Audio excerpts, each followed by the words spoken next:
Hello, everyone, and happy birthday to Ernesto. Today, I wanted to share a video of me doing a kind of quick birthday card drawing. He's about to be 22, so happy birthday, bro. It's one of his favorite characters from Final Fantasy V, Bart's, and in his companion, his Chocobo companion. I think that Ernesto knows it more from Dissidia, if I'm saying that right, than he does the actual Final Fantasy V, but it doesn't matter. Either way, I'm sure he'll correct me. And so here's the image. Basically, I did a really quick 30 minutes, 40 minutes top kind of sketch the night before. Used some of the Sakura um, pens to darken it in, give it some line weight, and went to bed knowing that I would ink it. So I wanted to, or excuse me, use markers to color it. So I wanted to keep it fairly simple, not a lot of line work because I knew I would cover it up. So I'm just gonna talk a little bit about some of the issues with it and some of the things that I was trying to achieve. The first one being the blue that you're seeing down here. Now, what's interesting about this blue is it goes on darker than almost any of the other ones, except for maybe like black. It doesn't. It almost never needs two layers, so it's that thick. I mean, you do two layers because you can see a little bit of fading or the drying artifact, but the idea is it's so dark, whereas everything else is a kind of a mid tone, and even some of the I'm putting this in air quotes dark colors, you have to do twice to get that dark. So that gives you the opportunity to give subtlety and gradients and blending, whereas this blue just goes right on there, and so you really need to pre-plan because the only tools at your disposal to take it away are things like whiteout pens and of things of that sort. And what happens is then you're kind of stuck at white because it's really hard to color over a lot of those white products. Not all of them, but I find that most of them it just doesn't look quite the same if you color over the whiteout you put down. So you can see in the typical fashion, I'm going through and putting kind of the what I would call the mid color in across the entire place, and maybe spotting some of the details early. And then any of the highlight areas, I'm either putting in blue or leaving white, depending on what my plan is.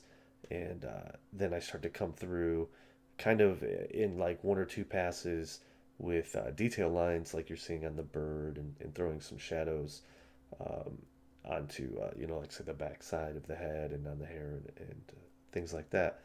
And then the colored pencils, as you can see, are coming in and they're doing more of the finesse detail. One of the things I noticed about this piece that was a struggle as well is the colored pencils, especially in the hair, were it was like the paper wasn't quite as smooth, so it was giving a real texture, which is great for a bigger image. But this one's the size of like just a regular coffee mug. In fact, the circle is from a coffee mug, and that really made it hard because the lines needed to be kind of crisp and tight, and they were getting real broken, and even going over like twice wasn't helping. So I did struggle with that a little bit, and just did a little more blending, and maybe made the hair slightly darker than I would have originally intended. Um, you can see I put a decent amount of blue under his lip, nose, and under his eyebrows, and I struggled with that. One of the techniques that we like to use, I say we, a lot of artists use, there's a couple techniques. You take a picture of the image and look at it, which I like to do. Um, I like to take a picture, and then later on, like say I'm at work or I'm on lunch, I can look at it and see the things that I want to fix when I get home.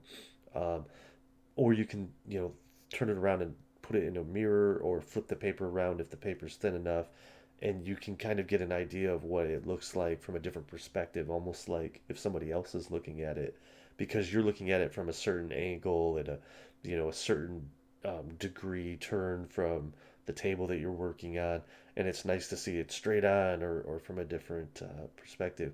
And for me, I kept struggling with it. Looked kind of like he had makeup on.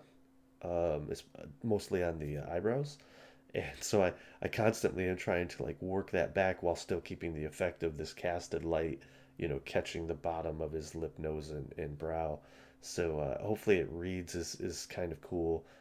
It's an effect I haven't tried a lot, so it was something I really was trying to like throw in there.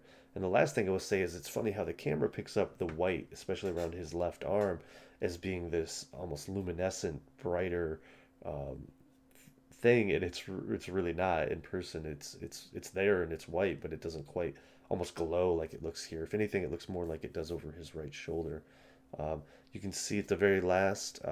I'm still trying to mess with that tunic, trying to get extra lines in there. So anyway, hopefully you enjoy. Happy birthday, Ernesto. Have a great one, bro.